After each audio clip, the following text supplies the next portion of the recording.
YCP విస్తృత స్థాయి సమావేశంలో ఆ పార్టీ అధినేత వైఎస్ జగన్మోహన్ రెడ్డి కీలక నిర్ణయం తీసుకున్నారు. ఎన్నికల సమయంలో చంద్రబాబు ఇచ్చినటువంటి హామీలు అమలు చేయకపోవడాన్ని ప్రజల్లో ఎండగడుతూ రీకాలింగ్ చంద్రబాబు మేనిఫెస్టో పేరుతో 5 వారాల కార్యక్రమాన్ని నిర్వహించాలని నిర్ణయించారు. దీనికి సంబంధించిన క్యూఆర్ కోడ్ ను ఆవిష్కరించారు. రీకాలింగ్ చంద్రబాబు మేనిఫెస్టో కార్యక్రమంలో భాగంగా పార్టీ రీజనల్ కోఆర్డినేటర్లు ప్రతి ఇంటికి వస్తారని, క్యూఆర్ కోడ్ స్కాన్ చేసి 2 బటన్లు నొక్కితే చంద్రబాబు మేనిఫెస్టో బాండ్లు వస్తాయని అన్నారు. మరొక బటన్ నొక్కితే ఒక్కో కుటుంబం ఎంతెంత నష్టపోయిందో వస్తుందని చెప్పారు. రాష్ట్రంలో ప్రభుత్వం మారి సంవత్సరం అవుతా ఉంది. బహుశా ఇంత తక్కువ కాలంలో ఇంత ప్రజల్లో వ్యతిరేకత చోటు చేసుకున్న ప్రభుత్వం బహుశా ఎప్పుడూ కూడా మనం చూసి ఉండము.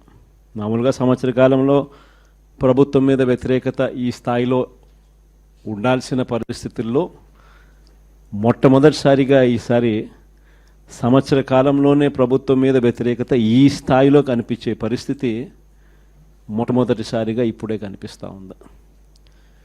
అంత తక్కువ కాలంలోనే ఇంత దారుణమైన ప్రజా వ్యతిరేకత చంద్రబాబు నాయుడు గారి ప్రభుత్వంలో ఈరోజు కనిపిస్తూ ఉన్న నేపథ్యంలో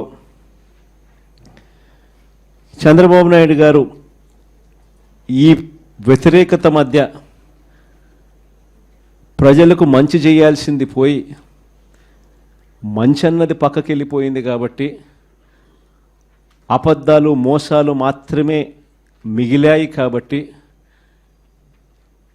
ప్రజలను తప్పుదోవ పట్టించే కార్యక్రమంలో భాగంగా ఈరోజు రాష్ట్రంలో ఎప్పుడూ చూడనని డైవర్షన్ పాలిటిక్స్ ఈరోజు చూస్తూ ఉన్నాం. ఒకవైపున డైవర్షన్ పాలిటిక్స్ చూస్తూ ఉన్నాం, మరోవైపున అణిచివేత ధోరణి అన్నది ఎవరైనా కూడా ప్రజల సమస్యల మీద ఎవరైనా స్పందిస్తే, ఎవరైనా గట్టిగా అడగడం మొదలెడితే ఆ గొంతును నొక్కడం కోసం ఎప్పుడూ చూడని విధంగా ఈరోజు రెడ్ బుక్ రాజ్యాంగ పరిపాలన ఈరోజు మనం చూస్తూ ఉన్నాం. మన 5 సంవత్సరాల పాలనకు